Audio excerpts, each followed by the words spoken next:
اعوذ باللہ من الشیطان الرجیم بسم اللہ الرحمن الرحیم الحمدللہ رب العالمین والصلاۃ والسلام علی محمد وعلی آلہ وسلم۔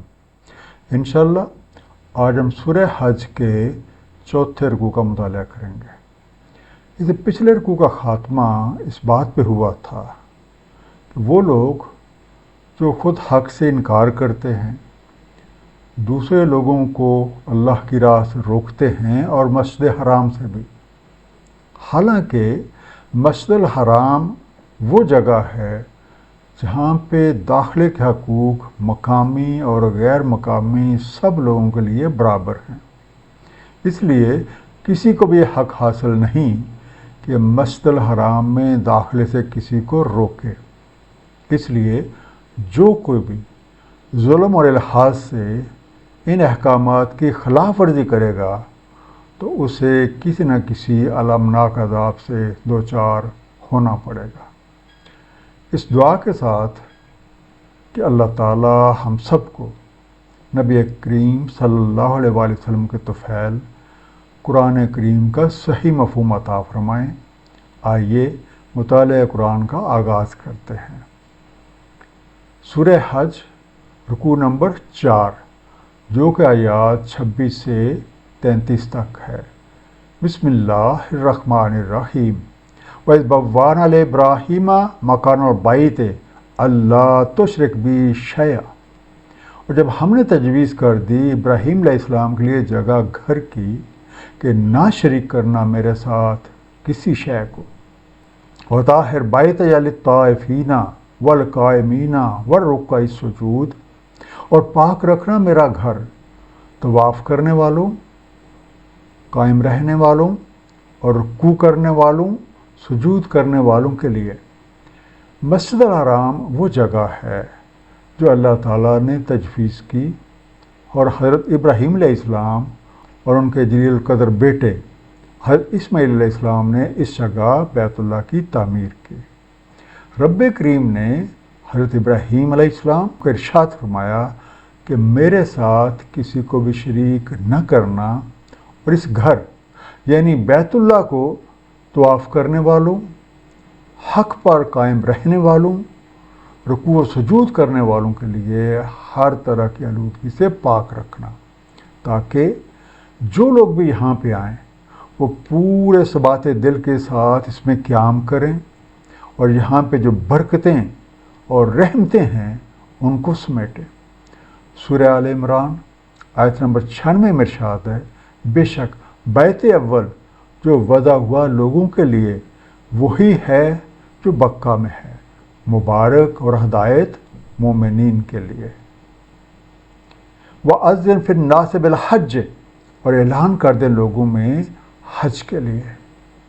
یَأْتُوکَ رِجَالًا وَعَلَىٰ كُلِّ ضَامِرٍ یَأْتِینَ مِنْ كُلِّ فَجٍّ عَمِیقٍ، اور وہ آئیں آپ کے پاس پا پیادہ، ہر ایک دبلی پتلی پر چلے آئیں ہر ایک گوشے سے دور دراز کے، لِیَشْهَدُوا مَنَافِعَ لَهُمْ، تاکہ مشاہدہ کر لیں اپنے لیے منافع کا، وَيَذْكُرُوا اسْمَ اللَّهِ فِي أَيَّامٍ مَّعْلُومَاتٍ عَلَىٰ مَا رَزَقَهُم مِّن بَهِیمَةِ الْأَنْعَامِ، اور یاد کریں اللہ کا نام ایام معلومات میں ان پر جو اس نے انہیں دیے چوپائے مویشی، فَكُلُوا مِنْهَا وَأَطْعِمُوا الْبَائِسَ الْفَقِیرَ، سو کھاؤ اس میں سے اور کھلاؤ تنگ دست فقیروں کو۔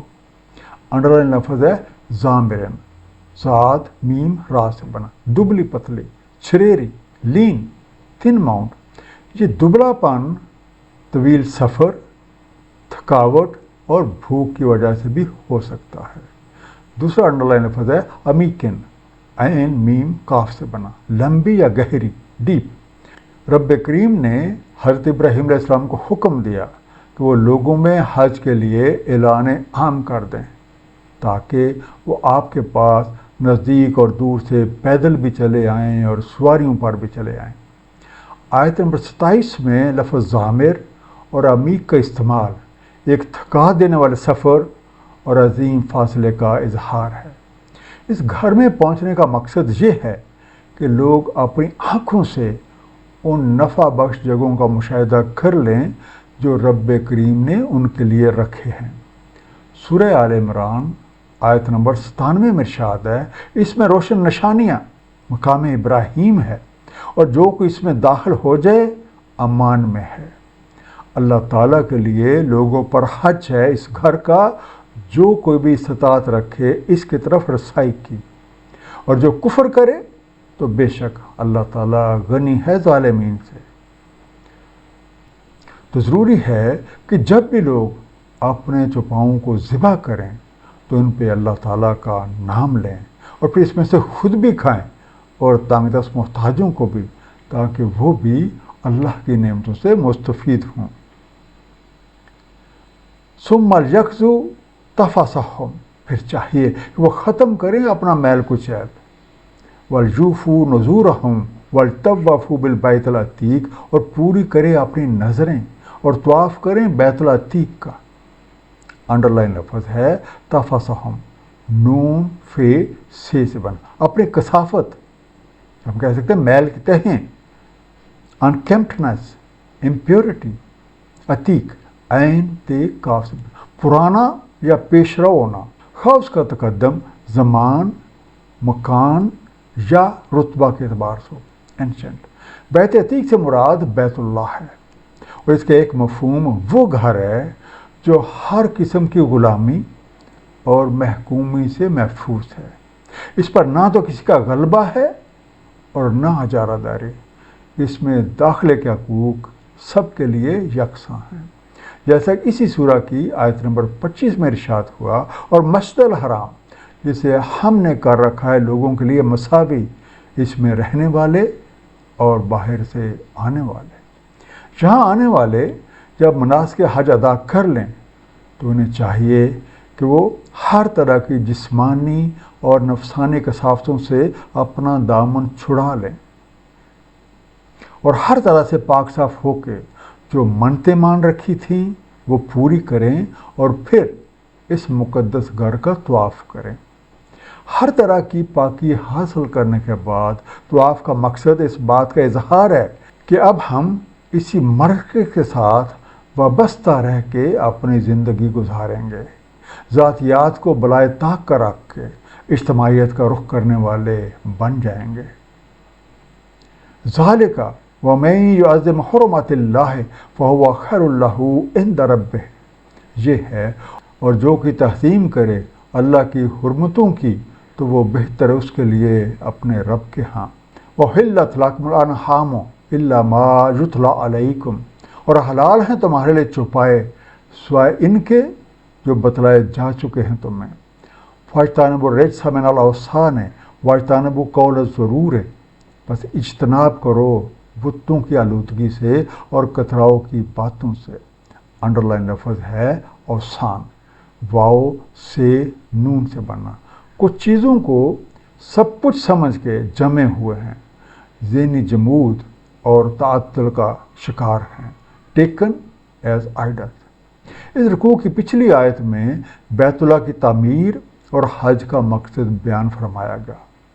یہاں آنے والوں کے لیے لازم ہے کہ وہ اللہ تعالیٰ کی قائم کی ہوئی حدوں کا ادب کریں، کیونکہ یہی چیز ان کے لیے بہتر ہے۔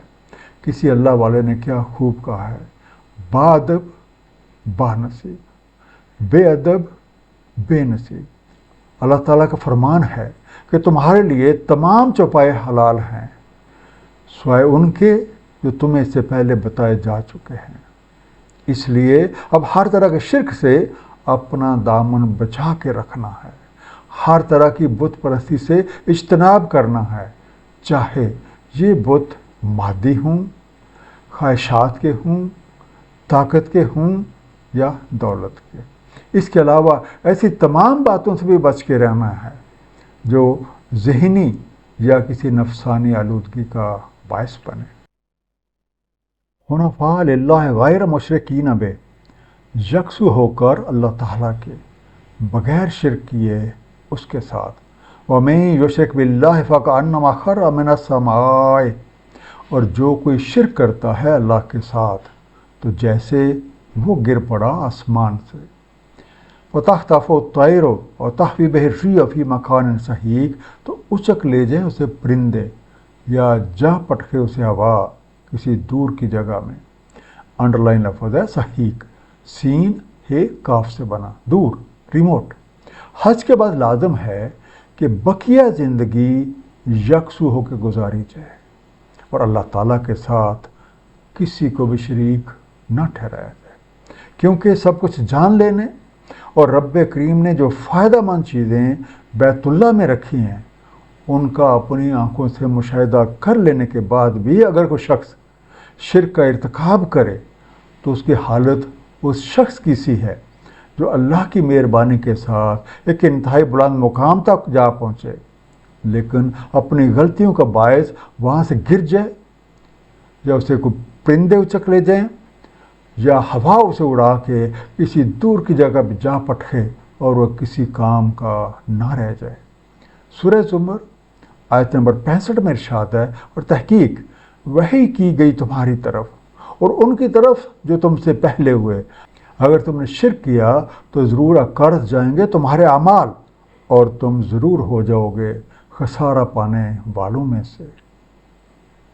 ذالک ومن یعظم شعائر اللہ فإنہا من تقوی القلوب، یہ ہے اور جو کوئی تعظیم کرتا ہے شاعر اللہ کی تو بے شک یہ دلوں کے تقوی سے ہے۔ لکم فیہا منافع الی اجل مسمى ثم محلھا الی البیت العتیق، تمہارے لیے ان میں منافع ہے ایک مدت مقرر تک، پھر انہیں برمحل ہونا ہے بیت العتیق کی طرف۔ انڈر لائن لفظ ہے شعائر، شین عین رے سے بنا، ایسی نشانیاں جن کی عزت و تکریم ان کو حاصل نسبت کی وجہ سے کی جاتی ہے، سمبلز۔ بیت اللہ میں کئی شاعر اللہ ہیں، مثلا صفا اور مروہ، ان کی اصل حقیقت وہ نسبت ہے جو ان چیزوں کو حاصل ہے، اور ان کی اصل تعظیم یہ ہے کہ انہیں دیکھ کے ہماری توجہ اس حقیقت اور اس نسبت کی طرف مبذول ہو جائے جس کی بدولت یہ جگہیں یا پھر یہ چیزیں ہمارے لیے قابل تعظیم ٹھہرائی گئی ہیں۔ ان شاعر کی تعظیم دلی تقوی سے ہی ہو سکتی ہے۔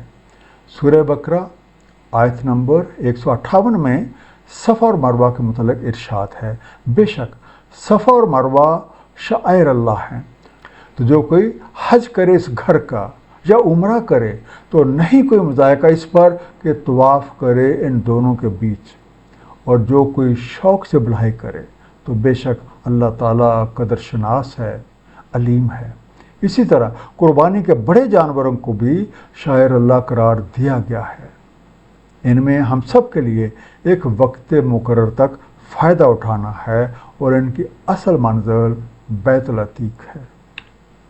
ایک مختصر سا خلاصہ چوتھے رکوع کا، اللہ تعالیٰ نے حضرت ابراہیم علیہ السلام کو بیت اللہ کی جگہ تجویز فرمائے اور ہدایت کی کہ میرے ساتھ کسی کو شریک نہ کرنا، اور اس گھر کو طواف کرنے والوں، حق پر قائم رہنے والوں اور رکوع و سجود کرنے والوں کے لیے ہر طرح کی آلودگی سے پاک رکھنا، تاکہ وہ پورے ثبات دل کے ساتھ اس میں قیام کریں، برکتیں اور رحمتیں سمیٹیں، لوگوں میں حج کے لیے اعلان عام کر دیں تاکہ وہ نزدیک اور دور سے پا پیادہ اور سواریوں پہ چلے آئیں اور خود اپنی آنکھوں سے ان نفع بخش چیزوں کا مشاہدہ کر لیں جو رب کریم نے ان کے لیے اس میں رکھی ہیں۔ حلال قرار دیے گئے جانوروں کو اللہ کے نام پہ ذبح کیا جائے۔ مناسک حج پورے کرنے کے بعد ہر طرح کی میل کچیل سے صاف ہو کر خانہ کعبہ کا طواف کیا جائے اور شاعر اللہ کی حرمت کا خیال رکھا جائے۔ حج کے بعد بقیہ زندگی مکمل یکسوئی اور بغیر شرک کے بسر کی جائے۔ اللہ تعالی ہم سب کو قرآن کریم کو صحیح طور پہ سمجھنے اور اس پہ نبی پاک صلی اللہ علیہ وآلہ وسلم کی سنت مبارکہ کے مطابق عمل کرنے کی توفیق عنایت فرمائے۔ صدق اللہ العلی العظیم، صلی اللہ تعالی علی حبیبہ محمد وآلہ وسلم۔